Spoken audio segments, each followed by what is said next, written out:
Selamat pagi, siang, malam, ataupun sore kepada Bapak Ibu sekalian. Perkenalkan kembali, nama saya Mika Antonio dan di part ketiga ini saya akan membahas tentang hal-hal penting dalam melihat investor.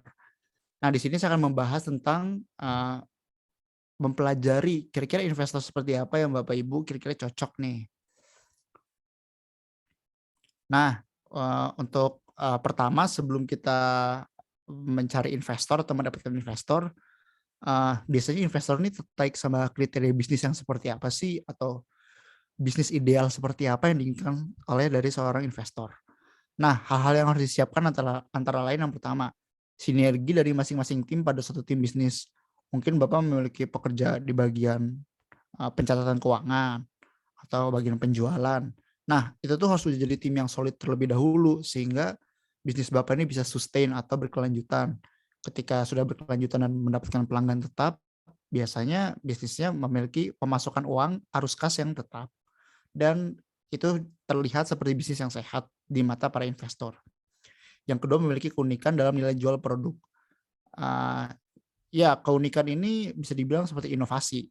Jadi selain uh, bagus, kita juga harus punya apa ya produk yang unik gitu. Sedikit lebih baik barang yang unik daripada barang yang lebih baik. Nah, maksudnya gimana?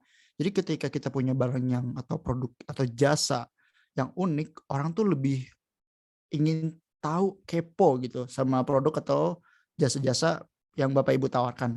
Nah, kepo dan keinginan tahuan inilah yang bisa dijadikan daya tarik dari keunikan itu. Nah, ketika sudah mendapatkan pelanggan dari keunikan tersebut, biasanya Bapak dan Ibu akan sustain atau akan berkelanjutan pada bisnis tersebut karena pesaingan yang lain bisa dianggap sebagai pencontek Bapak dan Ibu karena penemunya adalah Bapak dan Ibu, seperti itu. Yang ketiga memiliki ekosistem yang baik antara penjual dan pembeli dalam jumlah yang besar.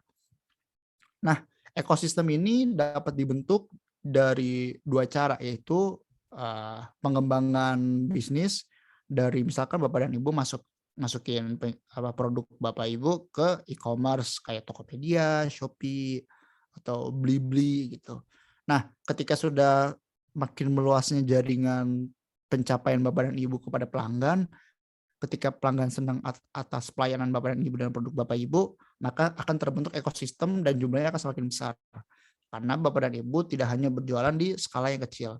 Nah, tapi walaupun skala kecil pun tetap harus di-maintain atau dijaga sehingga pelanggannya tetap nyangkut dengan Bapak dan Ibu supaya tetap memiliki komunikasi yang baik. Dan ya komunikasi yang baik itu akan memberikan timbal balik berupa arus kas yang baik ataupun kemajuan dalam inovasi Bapak dan Ibu. Yang keempat adalah perencanaan bisnis yang jelas dan tepat sasaran. Nah, perencanaan bisnis yang jelas dan tepat sasaran ini adalah seperti batu-batu mimpi atau mimpi-mimpi Bapak Ibu, tujuan-tujuan kecil yang kira-kira Bapak Ibu ingin raih. Misalkan Bapak Ibu baru punya satu gerobak, terus sepertinya 2 gerobak akan menjadi sangat menolong. Nah, ketika 2 gerobak ini tercapai, maka akan lahir lagi perencanaan bisnis yang jelas dan tepat sasaran itu. Nah, bisnis yang jelas dan tepat sasaran ini didasari oleh arus kas yang baik tadi. Ketika uang Bapak dan Ibu sudah mulai stabil dan sepertinya kita udah bisa beli gerobak baru lagi nih. Nah, hal-hal tersebut akan sangat ideal untuk investor karena artinya keuangan Bapak dan Ibu terutama pada bisnis ini adalah sehat. Yang kelima, memiliki pencapaian dan daya tarik bisnis. Nah, pencapaian dan daya tarik bisnis ini bisa berupa inovasi tadi, keunikan, ataupun pelayanan yang baik. Yang keenam, memiliki laporan keuangan yang baik. Perlu saya tekankan, laporan keuangan adalah jantung ataupun pembuluh darah bagi suatu bisnis. Karena investor tuh akan sangat tertarik jika laporan keuangan Bapak dan Ibu baik dan mudah dimengerti. Terutama ya percuma kalau Bapak dan Ibu punya inovasi yang baik, tapi kalau laporan keuangan yang buruk, sehingga investor ini agak ragu nih apakah bisnis ini bisnis bodong atau bisnis yang baik. Yang ketujuh, memiliki rencana alokasi pendanaan yang jelas dan realistis. Nah, sama seperti poin yang keempat, yaitu perencanaan bisnis yang jelas dan tepat sasaran, alokasi dana yang baik dan realistis akan membantu perencanaan bisnis yang baik dan tepat sasaran. Nah, persiapan penting ketika bertemu investor. Hal apa saja sih yang harus disiapkan untuk bertemu investor? Yang pertama, mengetahui tentang calon investor. Bapak dan Ibu harus sangat tahu kira-kira investor ini nih eh, tipikalnya seperti apa? Apakah keuangan, strategis, atau dampak sosial seperti part kedua yang telah saya sampaikan? Dan apakah visi misi Bapak dan Ibu sama?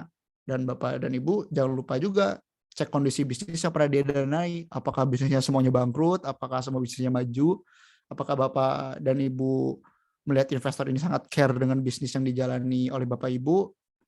Dan hal-hal tersebut saya kembalikan kepada Bapak dan Ibu untuk mengetahui tentang calon investor. Yang kedua, membuat rencana bisnis. Jadi fokus pada pembahasan keunggulan produk dan target pelanggan.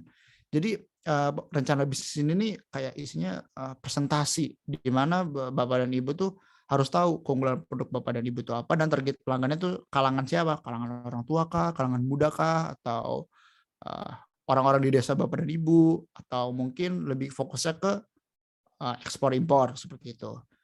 Yang ketiga adalah membuat presentasi rencana bisnis. Nah, yang pertama membuat presentasi secara singkat supaya nggak ngantuk investor ya. Kalau terlalu banyak akan sangat pusing gitu untuk investor mengetahui bagaimana modal bisnis Bapak dan Ibu. Nah, presentasi yang secara singkat ini harus berdasarkan poin yang kedua, itu membuat rencana bisnis. Jadi fokusnya ditekankan kepada pembahasan keunggulan produk dan target pelanggannya. Dan yang kedua, penyampaian presentasi harus dilakukan secara berulang sehingga poin-poin penting dalam pembahasan tidak luput dan terlihat sangat profesional. Nah, yang poin kedua ini dilakukan sebelum Bapak dan Ibu ketemu calon investor. Bapak dan Ibu harus latihan terlebih dahulu cara presentasi, terus cara menyapa calon investor seperti apa gitu. Misalkan investornya Bapak dan Ibu belum pernah ketemu sebelumnya gitu. Atau Bapak dan Ibu bisa balik ke poin pertama, mengetahui tentang calon investor. Nah, dari mengetahui calon investor ini, Bapak dan Ibu mungkin bisa lebih memahami cara pemikiran investor sehingga Bapak dan Ibu dapat lebih menarik investor untuk berinvestasi di bisnis UMKM Bapak dan Ibu. Seperti itu. Nah, sekian saja untuk part kali ini. Part selanjutnya saya akan membahas tentang isi presentasi yang akan dikemukakan kepada investor. Terima kasih.